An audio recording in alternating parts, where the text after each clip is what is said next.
Sistema é o nome que damos a um conjunto de elementos que formam um todo organizado. Qual o sistema que vivemos no Brasil? Você já pensou em como se organiza esse sistema e quem está no comando?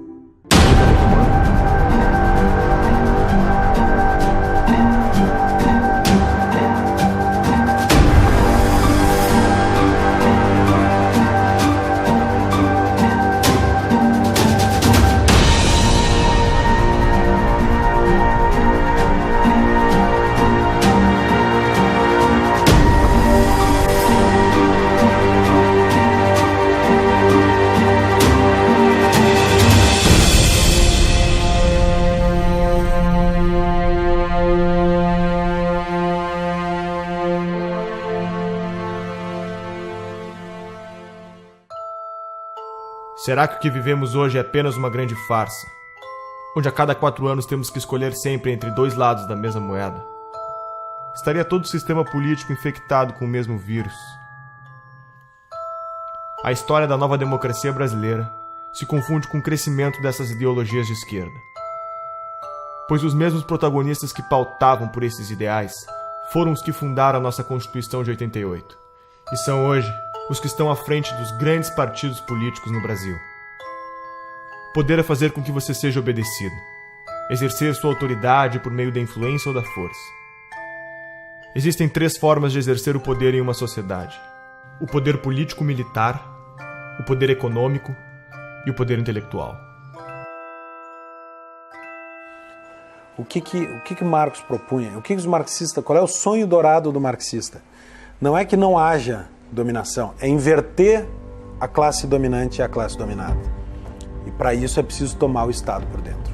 Espero que não tenha passado do point of no return, do estado de coisas além do qual é impossível voltar. Quando mais de 50% da população depende, inclusive economicamente, do Estado, quem votará para reduzir o Estado? Então, quando o Estado alcança um determinado ponto de grandeza, de tamanho, de custo, começa a se tornar inviável trazê-lo de volta a um tamanho razoável. E é por isso a força também da esquerda por um Estado cada vez maior, ainda que isso seja sustentável. Após a morte de Stalin, principalmente nos partidos comunistas em países democráticos, apostaram que a revolução se daria pela tomada dos espaços nos meios de propagação da mensagem, ou seja, pela conquista do poder intelectual. Conforme Gramsci, todos devem ser socialistas sem que se deem conta. Para se conquistar o poder, deve-se primeiramente conquistar as mentes e os corações das pessoas. E quem ficou com o PT, na verdade, foi o público, digamos assim, a base essencial e original do PT, que foi a intelectualidade, principalmente universitária. O PT surgiu com os intelectuais da USP, junto com o pessoal da Teologia da Libertação, um pouco, e a CUT. Mas ele, muito mais do que um partido de trabalhadores, ele sempre foi um partido de intelectuais, né? Então ele foi realmente o primeiro, digamos assim, intelectual coletivo, no sentido do Gramsci, a chegar ao poder no Brasil, tendo seguido a receita gramsciana exatamente, quase ipsis literis, né? Então vários fundadores do PT são intelectuais que, inclusive, foram os primeiros tradutores de Gramsci, que introduziram o Gramsci no Brasil. Há uma espécie de hegemonia do pensamento na formação dos nossos professores alfabetizadores. Eu diria que isso começa em meados da década de 80. E essa formação ela está no cerne do desequilíbrio educacional brasileiro. Os professores são formados nas universidades para aprenderem quem é Paulo Freire, quem é Emília Ferreira, quem é Marx, quem é Lenin, mas não tem a percepção do que é metodologia de ensino com evidência científica, como ocorre no mundo inteiro. Isso não é por acaso, né? E a tese tanto do Gramsci como os componentes da Escola de Frankfurt e da guerra de posição. Então as nossas universidades estão majoritariamente dominadas pelo pensamento de esquerda, e é lá que são formados os professores, é lá que é avalizado o livro escolar que vai para as escolas de todo o país. Introduziram o tal do socioconstrutivismo, que hoje sabe que o socioconstrutivismo não apenas imbeciliza a pessoa, mas cria até lesão cerebral, né? E Quem foram os grandes agentes disso? Eu acho que o principal foi a editora Abril, com as revistas Escola, depois era Nova Escola e Sala de Aula, que eram órgãos do socioconstrutivismo. Por aí que entrou Emília Ferreira, Celestin Freinet, toda essa porcariada socioconstrutivista comunista entrou no Brasil através desse, porque era o único órgão que alcançava todos os professores no Brasil. Né? Então, alguém culpou eles pelo que aconteceu? Não, eles não têm culpa nenhuma. O que acontece? Quer dizer, nós estamos saindo aí de quase 2 décadas, né? 20 anos de governo esquerdista. Né? Mais, né? Se a gente contar o período sob os tucanos e tudo, quer dizer, na verdade dá muito mais tempo aí sob domínio da esquerda. Né? Então o que acontece? Quer dizer, nessas últimas décadas, o maior comprador de livros, né, do mercado editorial, né, quem foi? Foi o governo. Quer dizer, o governo, então, com as compras fenomenais que ele faz todos os anos para distribuir os livros paradidáticos nas escolas, quer dizer, ele se tornou a principal fonte de renda para muitas editoras. Né? Agora, tudo tem um preço. Né? Quer dizer, para o livro ser escolhido pelo governo, as editoras fazem, né, sugerem de maneira muito persuasiva aos escritores que eles escrevam dentro daquela pauta que é estabelecida pelo MEC. Né? Claro que o MEC oferece uma pauta. Né? Ele diz assim, olha, o livro para ser comprado precisa seguir este critério, e são critérios ideológicos. Você tem o gramscianismo aplicado ao mercado editorial muito semelhante ao mercado jornalístico, aos jornais, às revistas. O mesmo tipo de influência, de hegemonia. Você tem no mercado editorial 50 anos, pelo menos, de hegemonia da esquerda no mercado editorial. Isso significa que livros liberais, conservadores, são violentas exceções. Em 2008, a revista Veja publicou uma pesquisa que foi realizada pelo Instituto Census, que comprovou tudo aquilo que a gente já sabia, né? Que, de fato, as escolas, as universidades estão sendo usadas para fins políticos, de propaganda política e partidária. Essa pesquisa do Instituto Census, ela mostrou que 80% dos professores reconhecem que o seu discurso em sala de aula é politicamente engajado. Isso é um número impressionante e que corroborou uma pesquisa feita em 2004 pela Unesco. Então, os dados dessas duas pesquisas são convergentes e mostram que para 78% dos professores brasileiros na educação básica, a principal missão da escola é formar cidadãos. E para apenas 8% é transmitir conhecimento, transmitir as matérias aos estudantes. Essa pesquisa, tanto do Instituto Census como da Unesco, comprovaram essa percepção generalizada que existe de que, efetivamente, as escolas estão sendo usadas para fins de propaganda política, de doutrinação e propaganda política partidária. Professor de filosofia, concursado. O professor não pode agir em sala de aula como um militante. Ele é um servidor público, ele é um agente do Estado. Dia 22, a gente integra a paralisação do dia 22 de greve geral. E o Estado, de acordo com a Constituição Federal, o Estado brasileiro, ele é politicamente neutro. Existe a Constituição, prevê o princípio da neutralidade política, ideológica e religiosa do Estado. Então não cabe ao professor, no exercício das suas funções, fazer propaganda de partido político, por exemplo. E muito menos, ou também não lhe cabe, mobilizar os seus alunos, manobrar os seus alunos para que eles participem de um ato político, de uma manifestação a favor ou contra uma determinada corrente que disputa o poder na sociedade. Isso é ilegal, também por força da Constituição. Dos professores que estão formando nossos alunos, 86% veem Che Guevara de forma positiva e 65% veem Lênin de forma positiva. Que cidadãos são esses que estamos formando? Nós estamos vivendo um momento muito difícil na educação brasileira. Agora, com a Base Nacional Curricular Comum, eu particularmente estou assustado com os documentos que foram publicados pelo MEC, O primeiro documento era um panfleto doutrinário e um atraso pedagógico. O segundo é um panfleto doutrinário e um atraso pedagógico um pouco menor. Me parece que é um bode na sala, né? Se criar dificuldade para se gerar facilidade. O ministro alega que vai filtrar esse processo, que vai submeter ao Conselho Nacional de Educação, mas eu não posso acreditar num conselho que está completamente aparelhado, né, que com raras exceções é formado por ativistas políticos de esquerda. Então a hegemonia política, ela inclusive agride a Constituição brasileira, que fala da pluralidade. O governo do PT é majoritariamente apoiado pela União Nacional dos Estudantes. A UNE é a entidade máxima dos estudantes brasileiros e representa cerca de 6 milhões de universitários. Em 1937, ano que Vargas decreta o Estado Novo, os estudantes fundam a União Nacional dos Estudantes, UNE. Na UNE, o mimeógrafo rodava panfletos fazendo propaganda socialista ao som da Internacional, tocada na vitrola doada pelos americanos. A União Soviética, pátria-mãe do socialismo, era o exemplo a ser seguido.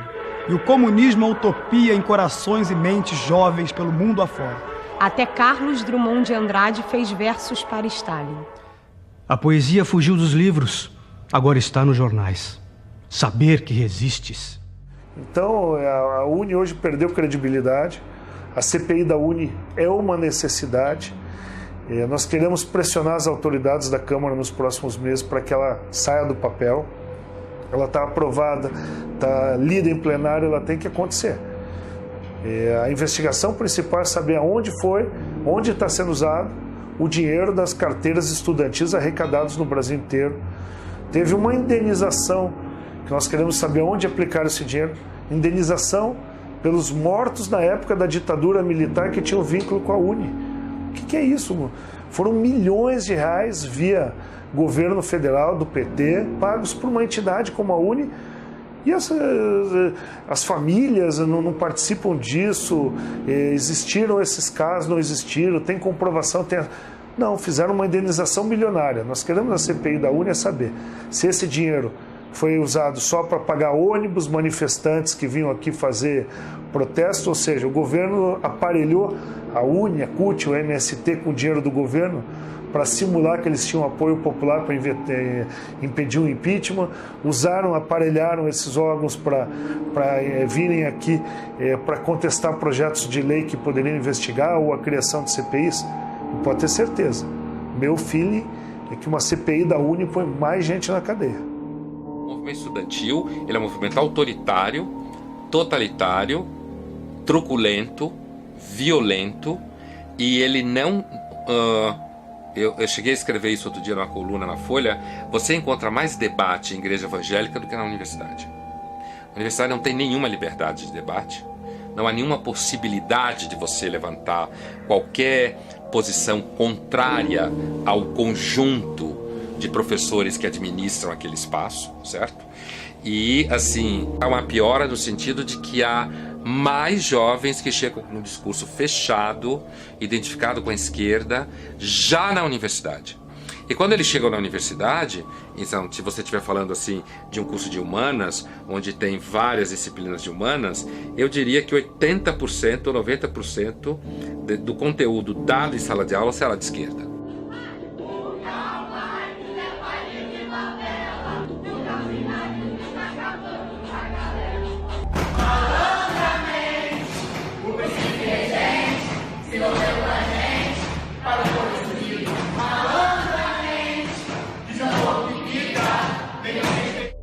Tomar o Estado por dentro significa mudar a lógica de funcionamento, por exemplo, do Ministério da Educação. O Ministério da Educação agora deixa de ter a função de servir para Marx a burguesia e passa a ter a função de ser um elemento de revolução, de contribuir para a quebra da dominação da burguesia, da formação do proletário cidadão. Fecha muito com as teorias de educação que são aplicadas no Brasil. Essa questão da hegemonia da esquerda, né, sobretudo no meio universitário,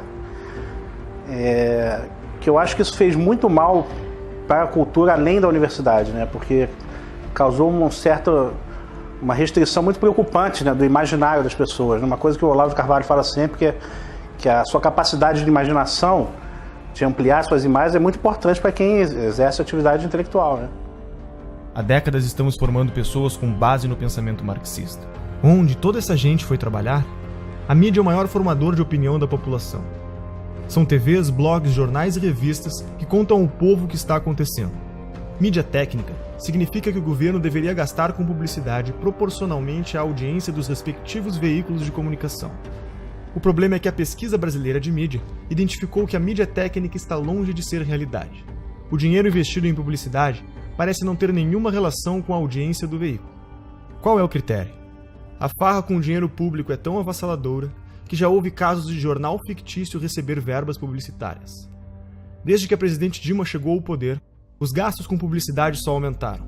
Apenas no ano de 2014, a presidente gastou 210 milhões com campanhas em nome da presidência. O ex-editor da Isto É Brasília revelou que o banqueiro Daniel Dantas, que acabaria sendo preso em escândalos de corrupção, quando estava com sua imagem em risco, acionou um dos seus contatos na mídia, Leonardo Atush, jornalista da Isto É, para publicar matérias que defendessem seus interesses na mídia. Em 2011, Leonardo Atush montou sua própria publicação, o Brasil 247. Duas acusações importantes surgiram contra o 247 na sua trajetória. A primeira foi encontrada num imóvel do doleiro Alberto Youssef, delator da Operação Lava Jato, no monitor de um computador. Um papel com anotações com o nome do jornalista, seu número de telefone e uma indicação de pagamento de 6 parcelas de R$40 mil, sugerindo pagamento entre a quadrilha de Youssef e o editor do portal. Foram também encontradas movimentações milionárias entre as contas da empresa e as empreiteiras investigadas. No mesmo dia dessas descobertas, o Brasil 247 publicou uma matéria mencionando Pascovitch e defendendo a soltura do lobista. Com as eleições de 2010, a blogosfera progressista sentiu a necessidade de unificar o movimento com o intuito de formar pautas de acordo com a defesa da candidatura da ex-presidente Dilma. Foi então criado o movimento dos blogueiros progressistas, BlogProg, em São Paulo, com a participação de personalidades como Leonardo Sakamoto. É possível afirmar que para cada leitor do blog Conversa Fiada, o governo gastou 1 centavo em publicidade, enquanto para o leitor da Folha, o gasto foi de 5 centésimos de centavo. Em 2013, a revista Carta Capital recebeu quase 7 vezes mais investimentos por leitor que a revista Veja, Isto É e Época. Quem é Leonardo Sakamoto? Um dos membros da BlogProg.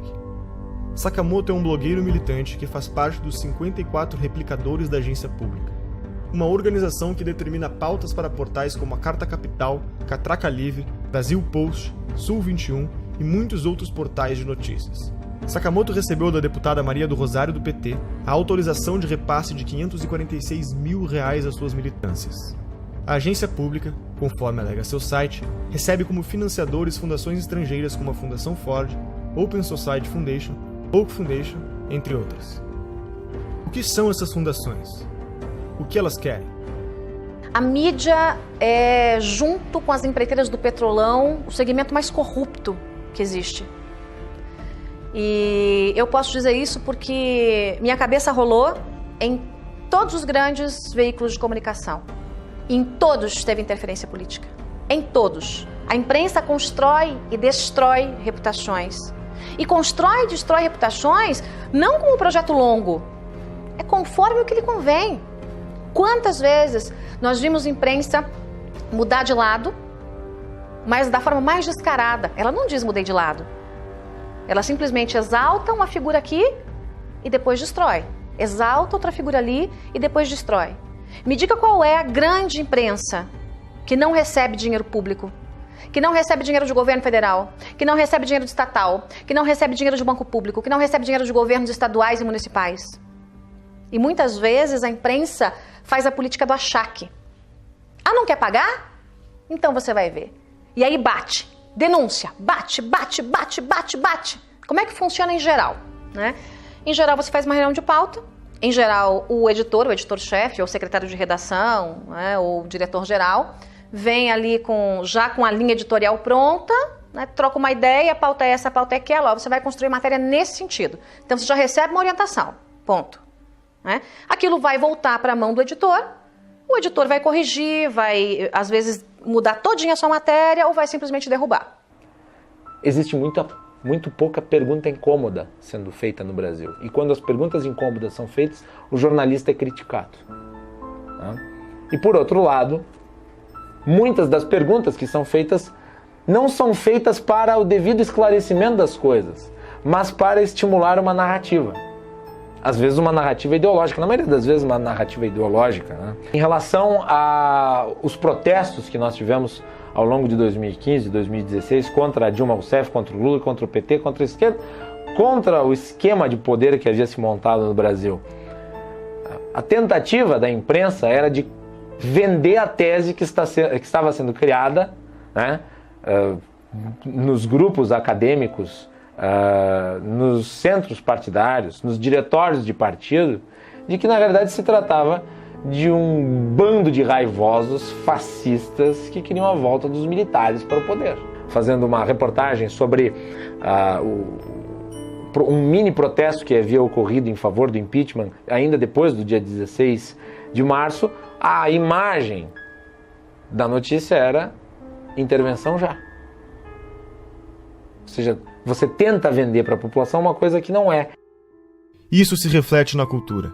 A Lei Federal do Incentivo à Cultura, número 8.313, conhecida como Lei Rouanet, foi criada durante o governo Collor e é o principal mecanismo de financiamento e incentivo à cultura do país. As empresas podem investir até 4% do valor de seu imposto de renda, recebendo o valor em forma de desconto e patrocinando projetos culturais. O Ministério da Cultura deve aprovar o projeto, para então o responsável poder captar o dinheiro. Já parou para pensar quem escolhe os projetos que são selecionados? E que projetos são esses? O grande problema são os editais. Nos editais existe uma comissão que vai julgar os projetos submetidos, né? Então, quais são os critérios da comissão? Aí tem lá uma série de critérios teóricos que eles têm que seguir, né? Mas na prática, a questão ideológica vai sempre prevalecer. Por quê? Porque a maioria das pessoas que participa do julgamento de editais são pessoas de esquerda. E não é só de esquerda socialista mesmo, entendeu? Não é esquerda...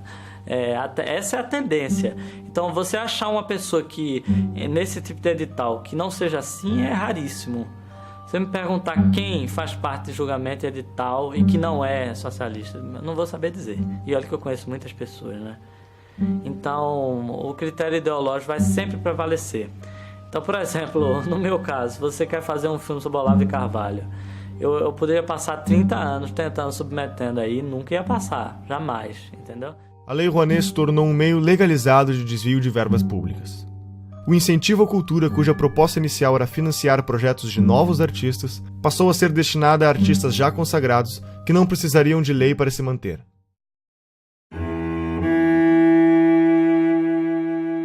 Foi justamente na gestão do Gil que começou essa deformidade da Lei Rouanet. A Lei Rouanet já existia, mas essa coisa de beneficiar artista consagrado, artista tipo Ivete Sangalo, pessoas já com nome, já com anos de carreira, isso foi na gestão do Gil. Olha, a gente está para abrir aqui a CPI da Lei Rouanet, exatamente para chamar artistas que receberam dinheiro sem precisar da Lei Rouanet. Então, o que fica suspeito, para não dizer comprovado, é que a Lei Rouanet serviu para comprar essa classe artística. Dificilmente você vê um ator se posicionando contra o PT. Regina Duarte começou a bater duro, tomou uma geladeira na Globo. E diversos outros ou nada falam ou apoiam. Por exemplo, Luan Santana recebeu 4,5 milhões da Lei Rouanet. Será que ele precisa mesmo desse incentivo do governo para colocar diante dos seus shows? Será que um ingresso ali, que com certeza não é menos de que R$100 para um show dele, será que o ingresso do show dele já não é suficiente para ele se manter? E assim eles vão conseguindo comprar toda a classe artística. E traz muita gente a reboque. Quando um cantor fala alguma coisa, os seguidores dele, que são fanáticos por ele, adoram a música dele, adoram o trabalho dele no cinema e etc., eles não tendem a se confrontar com essa pessoa. Então é muito interessante para o governo ter essas pessoas ao seu lado. E aí já emenda no artista, já emenda logo o intelectual também, intelectuais, artistas, e vão trazendo eles para cá. Exemplo notório, Wagner Moura ficava aí no exterior denunciando o golpe. Chega a ser uma infantilidade hoje em dia ficar batendo nessa tecla do golpe. Mas eles ficam a todo momento batendo em cima disso até que vire verdade. Porque eles querem colocar nos livros das escolas que houve um golpe em 2016 contra uma presidente eleita democraticamente. Os sistemas totalitários que nós tivemos no século XX, eles tiveram como principais fontes do ódio era a raça, a classe e agora é o apartheid intelectual. Se você não é de esquerda, você é burro. São todos os donos do poder, todos esses, Chico Buarque, Caetano Veloso, Gilberto Gil, todos septuagenários. Todos detiveram esse poder cultural durante esses 50 anos. Não é uma questão apenas de que eles têm um poder político em 13. Isso o empresário tem que entender. Eles foram coronéis do Brasil durante esses 50 anos. A cultura, você tem um cinema novo, você tem a Semana de 22, você tem a Tropicália, você tem todas essas manifestações de cultura de esquerda, cacete. Um dos exemplos do enviesamento dos projetos apresentados pela Lei Rouanet é o filme sobre José Dirceu, um dos petistas envolvidos com o mensalão, para o qual foi aprovado 1,5 milhões de reais. O deputado do PSOL, Jean Willis, também vai virar documentário. Será financiado por 842 mil reais do dinheiro público. O filme do Lula foi financiado em 12 milhões de reais, por empresas que entre elas constavam Camargo Correia, OAS e Odebrecht. Esses são apenas alguns dos exemplos do destino dos mais de 15 bilhões de reais investidos pelo PT através da Lei Rouanet. Na prática, o que vemos é que o dinheiro segue a ideologia. Na 10ª Mostra do Cinema e Direitos Humanos, o conteúdo deveria ser relacionado com um dos seguintes temas: população LGBT, população negra, população em situação de rua, combate à tortura, enfrentamento da homofobia, mulheres, participação política, direitos humanos e outras minorias. A maior parte do dinheiro vem das estatais. A Petrobras gastou mais de 400 milhões de reais na última década para aprovar projetos como o Projeto Pai e Filho, que conta a história de um homem aprisionado e oprimido pelo poder do pai, que procura enfrentá-lo para quebrar a hierarquia da família. Já o Projeto Joelma conta a história da inadequação da mulher nascida no corpo de um homem, rompendo aspectos da sexualidade e do gênero.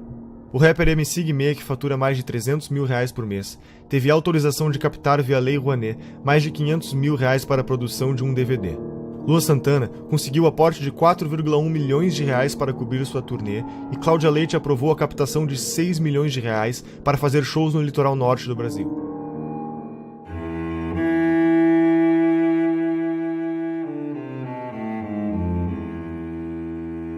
No referendo do dia 23, você vai decidir se é contra ou a favor da proibição do comércio de armas. Reagir com uma arma, muitas vezes, pode transformar a situação numa coisa muito pior.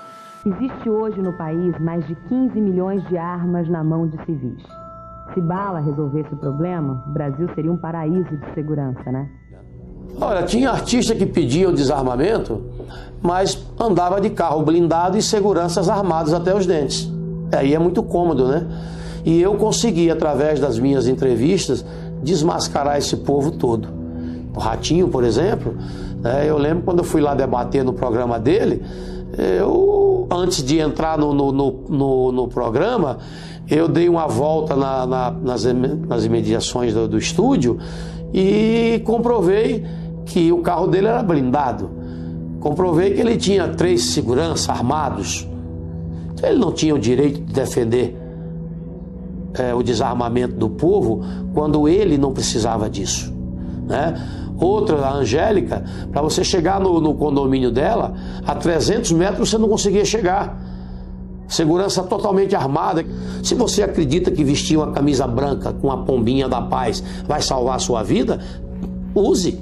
Mas se você acha que uma arma dentro da sua casa, se você conseguir se antecipar à ação do marginal, vai salvar a sua vida, ninguém pode te negar esse direito. E é isso que nós defendemos, o seu direito de escolha.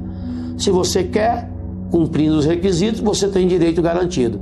Coisa que, infelizmente, o governo do PT retirou isso do povo brasileiro. A violência pode ser usada para o bem ou para o mal. É que nem arma. A esquerda adora falar que a arma mata. A gente está num país que a gente sabe que tem mais arma que habitante e que a segunda emenda, que é o direito de legítima defesa, é sagrado. Quando a gente vê a discussão de desarmamento, de Obama e companhia, não tem nada perto com o modelo brasileiro. O acesso do bandido às armas já se dá na ilegalidade. Quem segue a regra foi eu. Fui eu que passei por um processo ultra mega burocrático de 5 dias úteis que você precisa esperar de background check aqui nos Estados Unidos.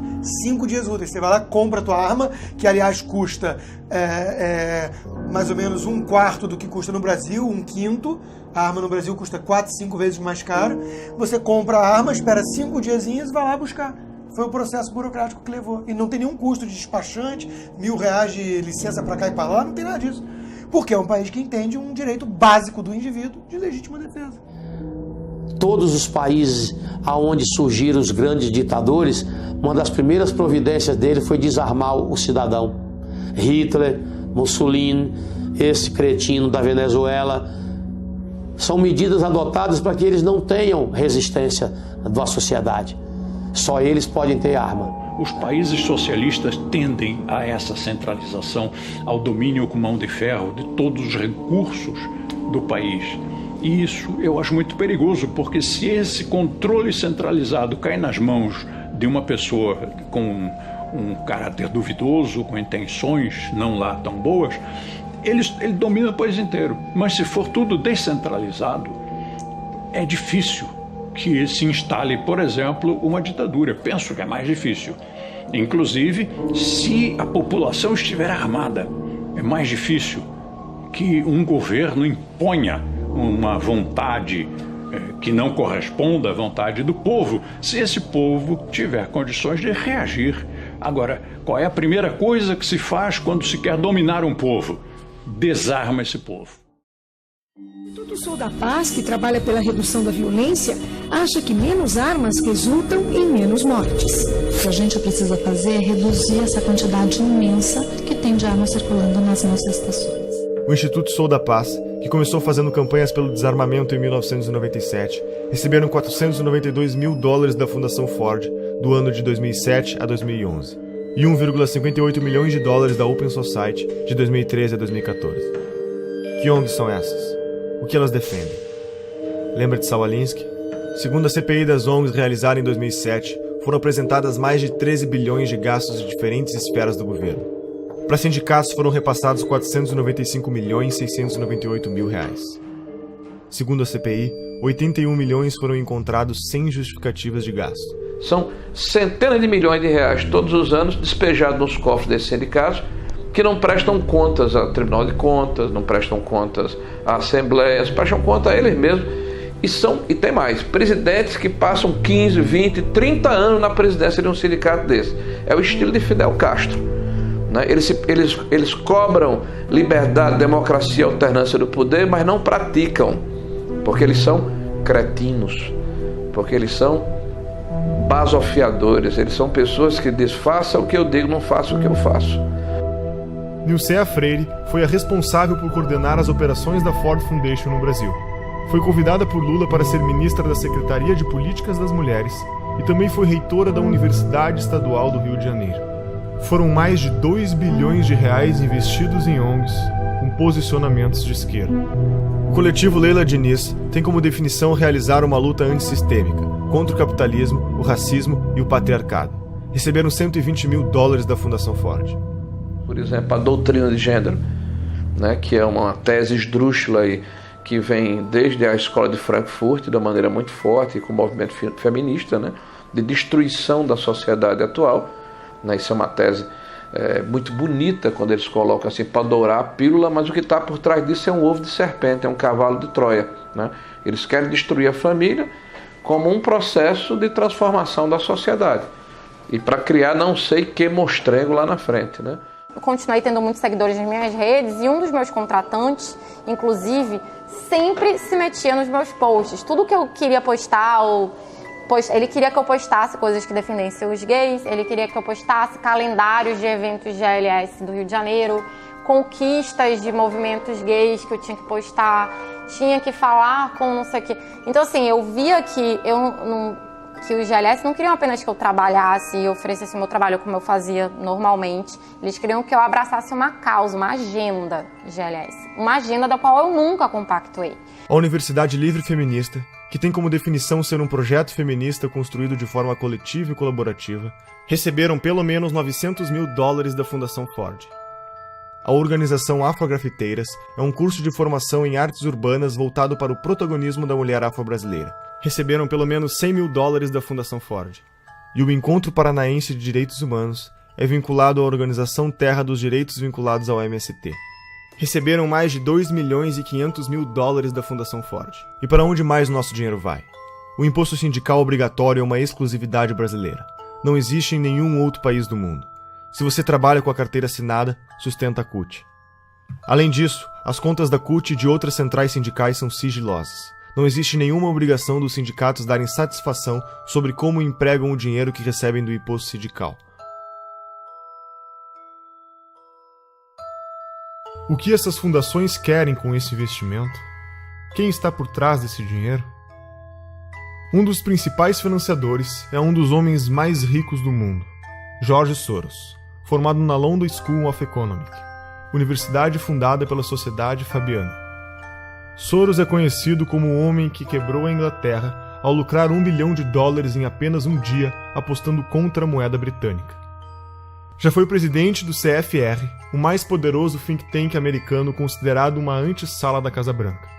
Atua em organismos internacionais, foi um dos maiores doadores da campanha de Barack Obama, luta pela libertação das drogas e dá dinheiro para revoltas e revoluções nos 4 cantos do mundo, mudando toda a mentalidade dos jornalistas e estudantes para o politicamente correto.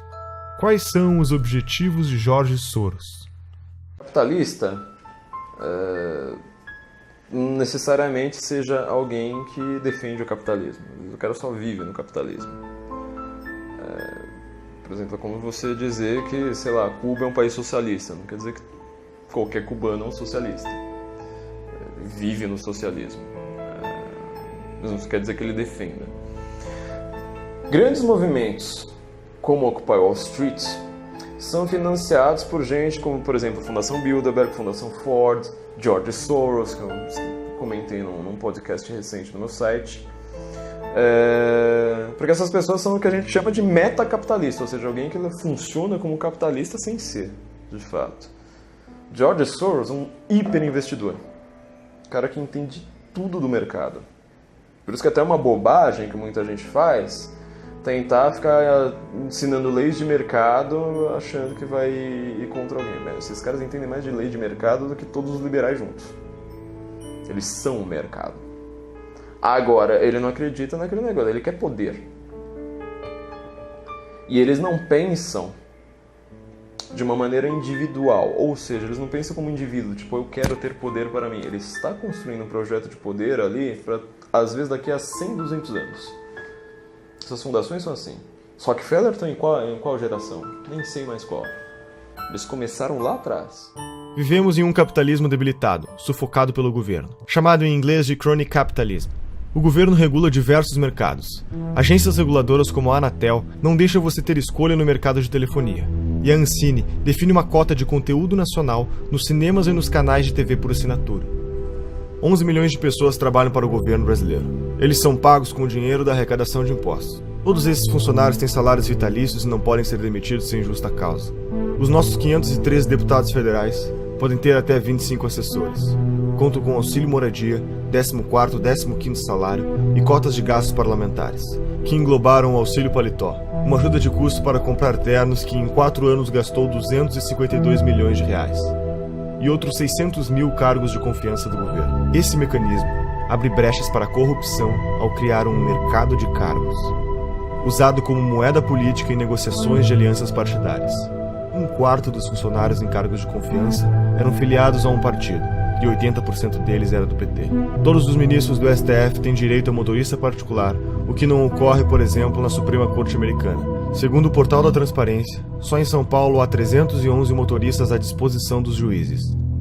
A Câmara Municipal tem 26 motoristas, 13 garçons, 7 auxiliares de cozinha, auxiliares de serviços odontológicos exclusivos, cirurgiões, dentistas, oftalmologistas, lubrificadores de veículos e vidraceiros.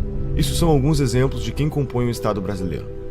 Como resultado disso, grande parte da população tem como meta fazer parte do Estado passando em concursos públicos. Os gastos do governo federal, estaduais e municipais com o funcionalismo público somam 12% do PIB, totalizam 255,3 bilhões do dinheiro do povo em 2015. Tudo isso para serviços com índices de insatisfação elevado no Brasil. Nos últimos 13 meses, nossos governantes gastaram 544 bilhões a mais do que arrecadamos, 10% do PIB brasileiro.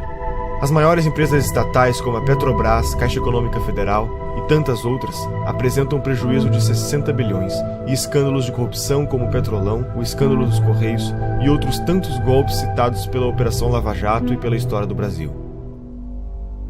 Acho que hoje em dia não resta a menor dúvida que a gente está numa atmosfera totalmente comunista.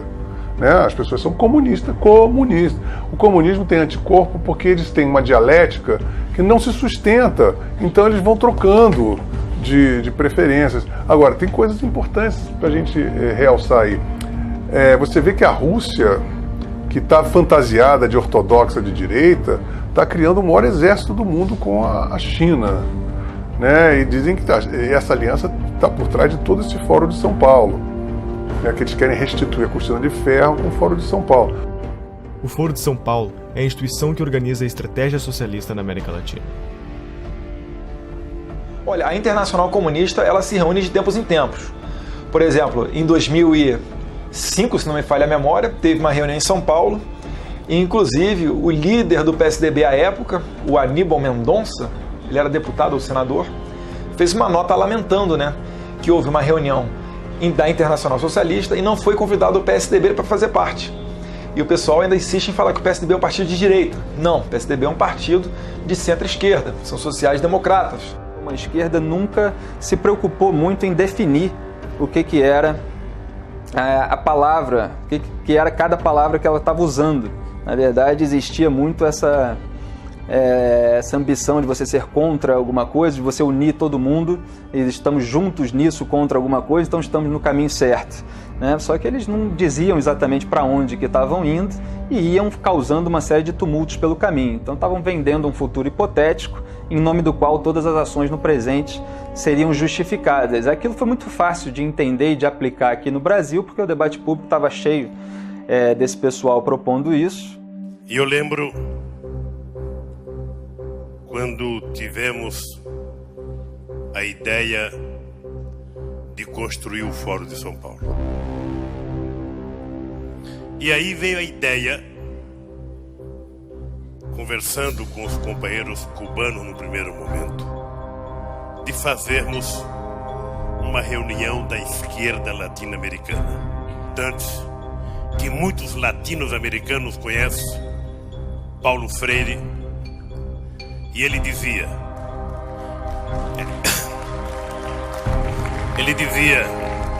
juntar os diferentes para derrotar os antagônicos. E nós,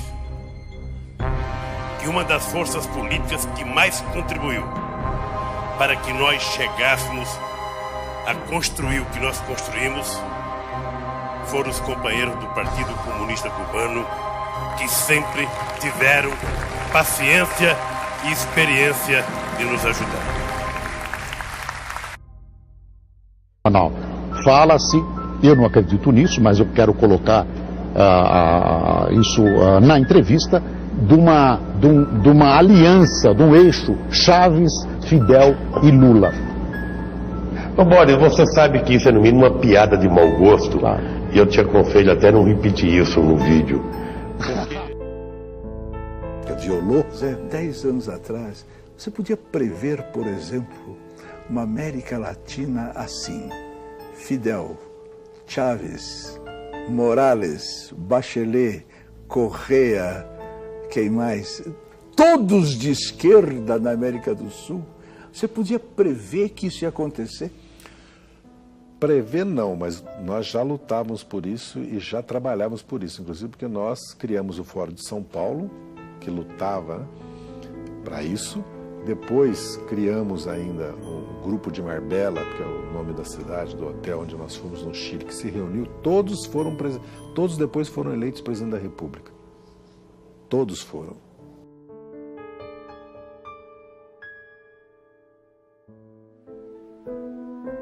Tudo custou muito caro para o Brasil. Tudo custou muito caro para o mundo. Caro para a nossa educação, para as nossas crianças. Caro para a autoestima da humanidade e para todos os 100 milhões de mortos que perderam seus sonhos em genocídios e na falta de liberdade. Herdamos a responsabilidade de acabar com a utopia. Nós temos o compromisso de aprender com o passado. Não podemos deixar esse episódio da história desconhecido. É nosso dever documentar tudo para que nas próximas gerações os jovens saibam que está na mão deles preservar a trajetória da humanidade. O mundo anseia pela verdade para se libertar e continuar crescendo. Não é só economia nem só política. É a manifestação dos valores da nossa sociedade, das nossas famílias, dos nossos antepassados e de todos os nossos filhos. Despertamos intelectualmente. Não há mais espaço para ditadores monopolizarem nas nossas vidas. Agora precisamos quebrar a dominação cultural que nos foi imposta. Durante 16 anos, os jornais, canais de TV e estações de rádio do Brasil se recusaram a noticiar a existência e as atividades do Foro de São Paulo. O Brasil parecia estar preso entre as malhas de uma articulação criminosa, que envolvia ao mesmo tempo a totalidade dos partidos de esquerda latino-americanos, a classe jornalística nacional, o sistema de ensino, as principais gangues de narcotraficantes do continente e uma parcela nada desprezível da elite política e financeira internacional. A gravidade desses fatos media-se pela amplitude e persistência da sua ocultação. Crescendo em segredo, o Foro de São Paulo tornou-se o motor principal das transformações históricas no continente, enquanto a ignorância geral fazia com que os debates públicos e a vida cultural se afastassem da realidade, se transformando em uma engenharia de alienação, fortalecendo ainda mais o crescimento de um esquema de poder que se alimentava da sua própria invisibilidade. A queda vertiginosa do nível de consciência pública nessas condições era inevitável. Um dos aspectos mais perigosos da situação é a facilidade com que os culpados se desvencilham de qualquer tentativa de denúncia, qualificando-a de teoria da conspiração. Mas quem falou em conspiração? O que vemos é uma gigantesca movimentação de recursos, de poderes, de organizações, de correntes históricas, tudo documentado.